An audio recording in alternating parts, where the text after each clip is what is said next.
Are you an accounting or tax professional who wants to stay ahead without spending a dime? Join thousands who trust insightful accountant and tax practice news to keep them informed and empowered. Get expert updates on QuickBooks, Zero, tax planning strategies, and workflow tips delivered straight to your inbox. Whether you're a solo bookkeeper, firm leader, or tax advisor, these newsletters are your shortcut to what's next in the profession. They're free, practical, and built for people like you. Visit insightfulaccountant.com and hit subscribe to start your smarter workflow today for free. All right. Hello, everyone, and welcome to another session of Practice Management Talk series entitled From Chaos to Clarity, Internal Communication Strategies that Set Teams Up for a Successful Tax Season. Participating in Hoodie Friday, Julie.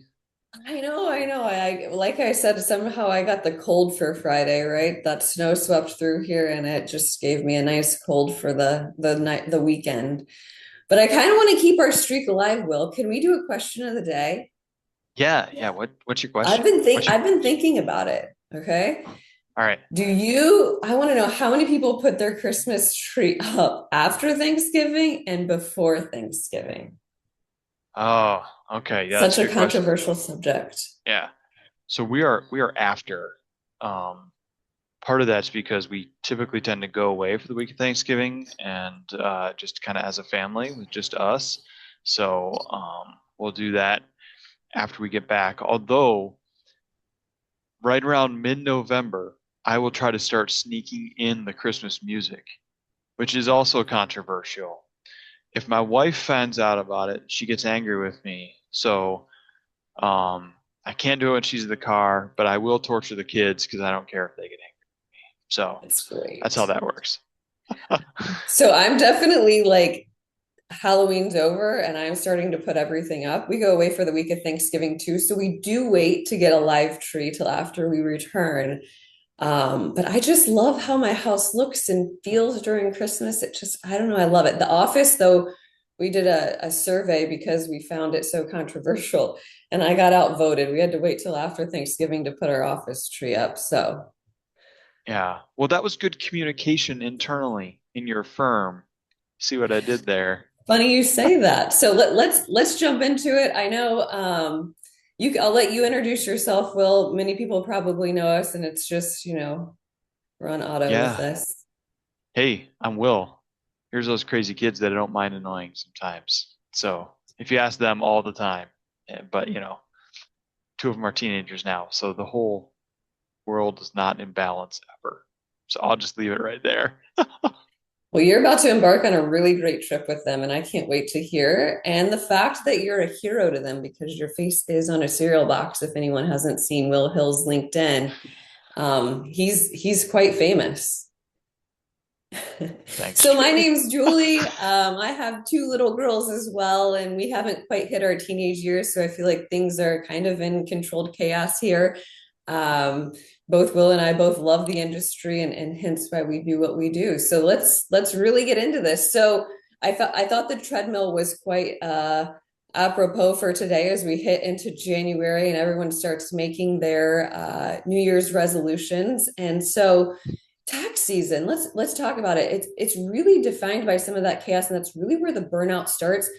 But it doesn't start in tax season, as we always say. It's always about the prior to tax season that really sets that up for success. So Will, break it down for me. Yeah. Where do you see a lot of that chaos and stuff happen prior to tax season that we can help our listeners here avoid? Interestingly enough, if you're a firm that has not had a lot of staff turnover, I think you're at risk for some communication chaos because we just get complacent. Oh, we already know all the people. And but wait, we've shifted some duties or we've added in a new technology on the front end of data gathering or something like that. And and we're just kind of leaning into the fact that we know each other, but we're missing a really good opportunity to say, hey, let's drive what's our communication strategy? What are we doing? What do we need to improve on? This is how we're going to communicate. This is how we share, right? Let's not just rest in the fact that we've known each other and it creates some of that undertow that comes through there. So I don't know if people saw that one coming, but that's my perspective, Julie. Yeah, I think what you're talking about is a lot of things get lost on the assumption, right? We start relying on that Will can read my mind and he knows exactly what I'm thinking in order to do whatever's next. Or we're just really not in alignment because we're using those assumptions going into tax season, thinking we're all aligned and we understand the goals and expectations. Or, like you said, if you put in a new software, there's so much to chat about and make sure everybody's kind of on the same page. And I think as for tax season, I think the real key is it's the volume that increases and our clarity decreases. And it's very unintentional, right? It's just everyone starts getting their head down and we kind of lose focus of anything that's maybe bigger than us or something else that's going on outside of maybe our desk or our world. And so I feel like that's really where we create those communication either gaps or bottlenecks, right? And then I think also our emotional bandwidth tends to shrink too as we get into tax season, right? We maybe don't have the threshold that maybe we have now or had in June or July. So some of those things also play into how do we get past those, right? So here we talk about that cost of the chaos, which I think is really important. We all rely on efficiency. So if we're all not talking and we're all learning and we don't know what everybody's doing, how are we all going to be able to share some of those ideas? Those errors that miss, those deadlines. You talked about high staff turnover. Even if you haven't had high staff turnover, are you on the road to that? Because we haven't had time to sit down and have that conversation, or we assume that we're all on the same page in the same chapter in the same book, and oftentimes we just aren't. So are there any big items that you've seen, Will, lately that you could speak on that I haven't shared?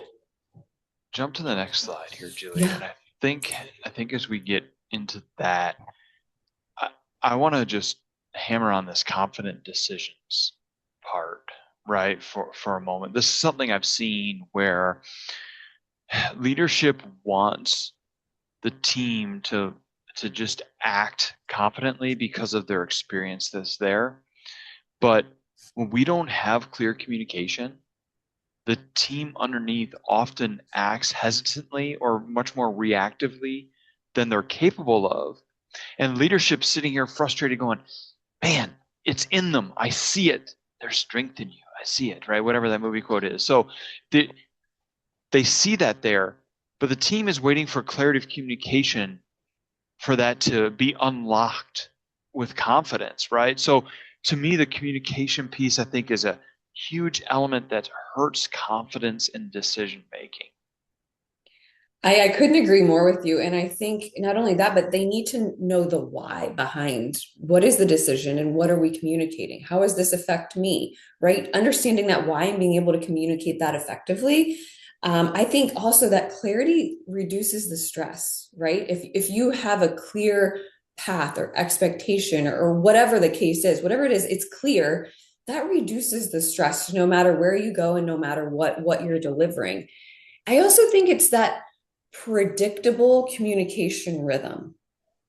And I think it's knowing, okay, whether or not you're going to hold a weekly staff meeting, whether or not you're holding one-on-ones with your team, whether or not each individual team is holding their own meetings, whatever that is, having something that's very predictable, having that rhythm down prior to going into tax season will allow your team to know when they're going to be able to receive information and maybe when they're going to be able to give information as well, which I think is really important, right? That give and receive and that balance. So I think those are some of the things that really will help drive those confident decisions and have that clarity and that rhythm for the whole firm to understand how we're going to give and receive internally communication. Yeah. Pressure brings about very interesting things. I think we have some bullets on the next slide about pressure a little bit here, Julie. But communication starts to fall when things start to pick up, right? I don't have time. You mentioned the need for consistency and that rhythm and heartbeat that people can feel from the communication. Well, we got a lot of channels that are out there. So how do we set that? Hey guys, this is when we're going to use Teams. This is when you're going to get an email. This is when we're going to say something in the break room, right? Like what are those right channels for the right scenarios? I mean, it may not be able to predict everything, but I can set some pretty good, consistent guidelines for my team to be aware of. Say, hey, anytime something comes in that's client specific, this is where it goes. Anytime we're learning something new about the tax law and we see something different, this is where we're going to share that out. Anytime something else comes up that we want to make aware to every single client that we talk to, this is how we communicate it, right? I just want to have that pattern in front of them so they have that expectation, and they're comfortable with where to look and what to expect to hear through. I agree with you. And I think I read a stat, I think it was sometime this week, where like 80% of, if you can just communicate, that helps with 80% of understanding. So it only leaves 20% left for a misunderstanding or misalignment or something of that sort. So before you even start tax season, have those proactive communications. Imagine if you could eliminate 80% of the issues off the start. Like, why would we not be doing that? And again, I think to your point, understanding the channels and understanding the time frame as well as to what to expect in your firm. Is it a 24-hour turnaround for email? Is a Slack or Teams message, is that expected to have a response within X amount of hours or before day end? What does that look like? And again, just setting those expectations for those communications will help us eliminate all of the pitfalls that we have during busy season. Yeah. And really that takes communication from being something that we might dread to something we really leverage as a tool internally, and that sets things apart, whether it be from our culture, whether it be from the reputation that's out there. I guess that could be part of culture, right? But just retaining staff. Man, when I talk to staff persons that have left a firm, this is one of the things I hear about. Well, I never knew what was going on over there. They never seemed to communicate what was happening, right? Now, whether they just didn't quote unquote read their email or not, we could debate that, I suppose. But if people are leaving and then later citing, hey, I didn't know what was happening. We had communication issues and communication problems, and they have a real consequence. And the consequence is not to the poor performers. The consequences to the good performers. And this is where I think we get ourselves a little bit jaded, is when I think about, oh, I've got to communicate this again, my mind goes to the poor performer. So I'm irritated about the communication. And so maybe I wait, or maybe I think they're the only ones that need it. So I just send it to somebody else, right? And I don't think about, oh, I've affected the good performer because now they're not getting it, or they're sensing my tone because I'm irritated that I have to remind them again. So when we don't think about communication as a strategic tool, and instead we think about it from that frustrated mindset of the babysitting mentality, we're gonna use it poorly or not use it enough and hurt our good performing team members that are out there. Julie, your response to that? So I want to go like the opposite direction, and I've seen this in a firm too, is where there's too much communication. So it's really hard for the team members to understand and get through and say, okay, what applies to me? What's helping me or the firm meet the goal? Or what do I need to maybe, take in to be able to change? And it's where you see these I know you've been a part of it. I see these really long emails, and people have taken communication to the next level. But I think we have to be really intentional when we communicate, especially coming from leadership. It's got to be early, simple, and often.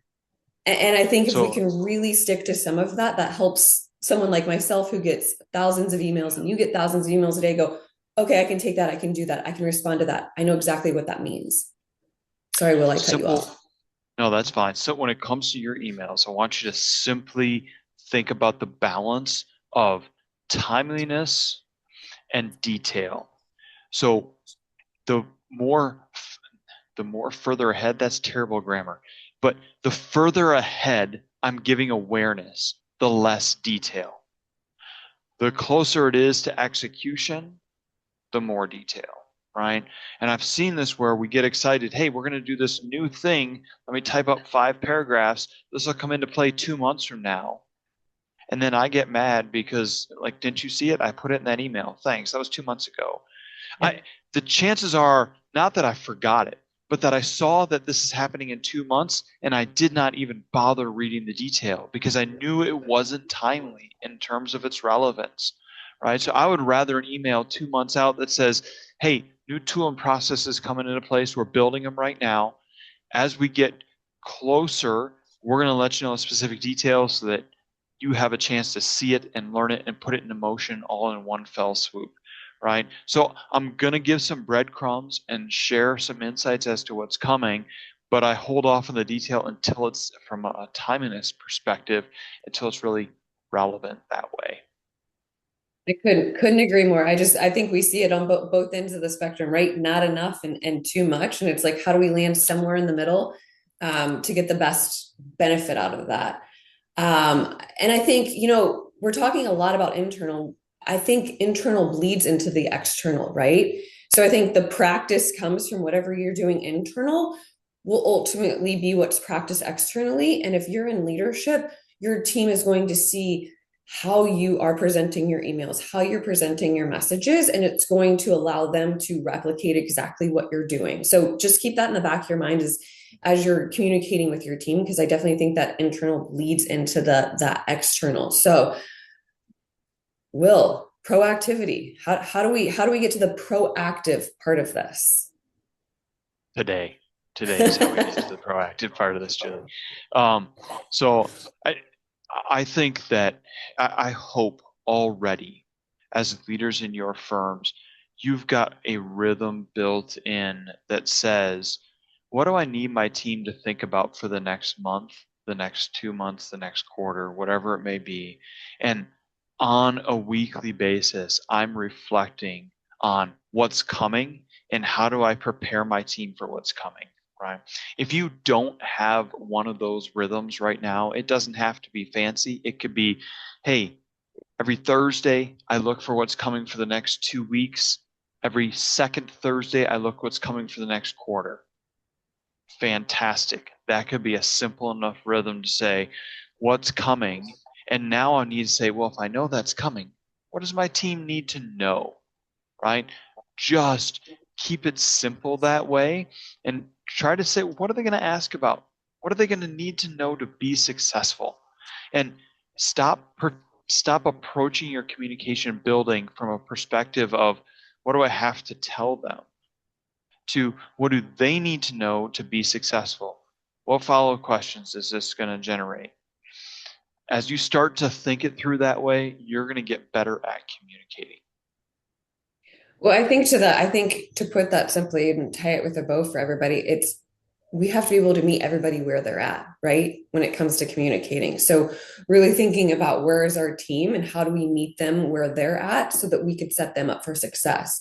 One thing I wanted to add too is we're still in 2025. We're about to go in 2026. Everybody, you guys have time to proactively think about what it is you want to achieve in your firm, and then how are you going to be able to communicate that, and then what type of cadence are you going to use to not only hold yourself accountable, but hold your firm and everyone inside your firm accountable. And maybe that starts internally and it's leading to the external portion of it, right? I just had a conversation, Will, before we got on the phone with a firm who has never sent out an engagement letter. And I was like, okay, well, the first form of communication we can start in 2026, right, is sending out engagement letters. And so it's just those simple things of communication that sometimes maybe Will, you and I take for granted is the best way to start for 2026. So really setting your intentions. I know this is all about the proactivity of it, but setting those intentions for 2026, you still have time to write them down, to discuss them with your team, and then figure out what kind of cadence, what kind of rhythm, how are you going to be able to hold everybody accountable? And that might even start with the external, right? Setting the expectations for the clients in that engagement letter so that then your team knows exactly what to expect internally. So I just think, just to pause, just take a moment, we're almost to 2026. Like you still have time to set those intentions and be able to strategically think through for your firm for 2026. Yeah, absolutely. We talked I talked a lot about confidence earlier. This top bullet here on eliminating internal analysis paralysis. Man, in the busiest of times, I want my team using all of their brain power on the things that matter for clients. That's where I want them using their brain power. Hey, should we move things around on the deductions? Hey, how do we want to represent this differently in the financial statements? I want them using their brain power on all those things. I want to eliminate the need to use any brain cells on internal processes. Who's supposed to do what? I want them to see it, to know it, and to just step in and execute, right? So when we think about, oh, this feels remedial, do I really have to tell the team this? Yeah, I don't want my team having to make a judgment call in internal processes and procedures during tax season. I want them using all their judgment powers on the technical work that they're doing. So in order for me to do that, I've got to have really good clarity internally. Well, and I think to that point, Will, as soon as someone internally can poke a hole in something, it sends them down a road that we don't want them to go, right? We need their best use of time and value is to be delivering that to the clients or whatever their role is. And so I think when you have that clarity and you have someone delivering that with confidence, there's no room for holes. There's no room for anyone to interpret anything, kind of like you said. So I think that's really important. And then beyond that, making sure leadership, if there's more than one of you, making sure leadership is all on the same page, because there's nothing I love more is when someone says, well, this person told me to do it this way, and this person told me to do it this way, and now I don't know what I'm doing. So make sure everyone is in alignment. I know we talked about that in the beginning, but making sure that the leadership is in alignment and there's communication across the leadership functions, if you have those, to ensure that everyone has the same understanding moving forward. Yeah. Julie, let's do this because we've got 12 hours of content in a 30-minute time slot on the slides today. You've mentioned this, right? The internal bleeding over to the external. Let's kind of blow by that one right now. This is real-time facilitation, if you guys hadn't figured that out yet, right? But a couple things on the strategies real quick. We talked about messaging, picking the tools. Also, this is a way to show unified leadership. If you've got more than one partner or more than one in charge in your firm, the team needs to know that here's the directions from the firm as a whole for the firm as a whole, right? They need to know that we're not creating silos internally, and that really helps us with the standardization of the things that we're trying to drive at as we dig in. There is a slide, a couple more down, Julie. One up. Sorry, it was just that one that was down. Sorry. This one? Go two back up. My fault. You were closer to it than I thought. There we go. Right. So, jot this one down, folks, right? What's our current communication practice? What are the channels we're using? Let's train the leaders and staff on effective communication. And then let's see if we need to make any changes. Not complicated, but able to be repeated. Number 3, that can be tough. I actually do some communication training work with firms, so reach out to me and we can chat through. I'm not trying to sell you anything. I can even just chat through with you what I do to help firms, and you can probably take some stuff from that and help your team on your own. But let's not ignore the help with how we communicate. And again, we're going to model it with the internal communication. It should bleed to how we also communicate externally. So I think we gotta stop ignoring the training on communication that we have for so long. So. Well, I love the last one on this one too, is the encouragement, right? That kind of open door policy, that transparent communication, whether you're in leadership or whether you're not, actively receiving feedback and then figuring out how do we use that feedback in order to make something better. So based on whatever that communication feedback is, what do we do with it, and making sure we're following through with that as well. All right, this is the one we both love, right? How do we use technology in today's world to facilitate good communication, right? So we talk a lot about like the practice management softwares that are out there. What can we use to help facilitate that truth for the clients? And it's also the truth for your employees as well, your team. So how are you able to figure out how to leverage what you have, or maybe May, June, July, you figure out what you have isn't working. And so how do we leverage the technology that's out there in order to have that source of truth? I don't know how many times, Will, you and I go into a firm and everyone's answer for that source of truth is often 13 different things that exist inside the firm. And so that's a telltale sign that one, we haven't communicated what is that source of truth. And two, we haven't held everyone accountable to using that source of truth, which is probably true with your clients as well, if your internal people aren't using it. We talked a lot about that instant messaging. So that Teams, that Slack, what does that look like for you guys? And again, setting those time systems, I think, for understanding what do those responses look like too. Will, I love automations. I love setting that up to take any efficiency that we can and boost that. So figure out what that looks like and how do we communicate with our clients in a succinctly way that doesn't require a manual process. It's something that we're saying over and over again, and we are able to either create that template or tag the client so they get those emails, whatever the case is. Use that automation, use that technology to be able to create that efficiency as we go here into tax season.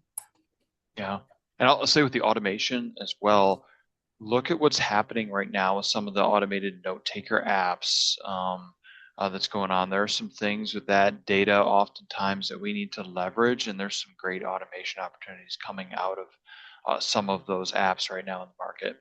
So I've heard of some great things just in the last 2 weeks where I'm like, I didn't even know that existed yet, right?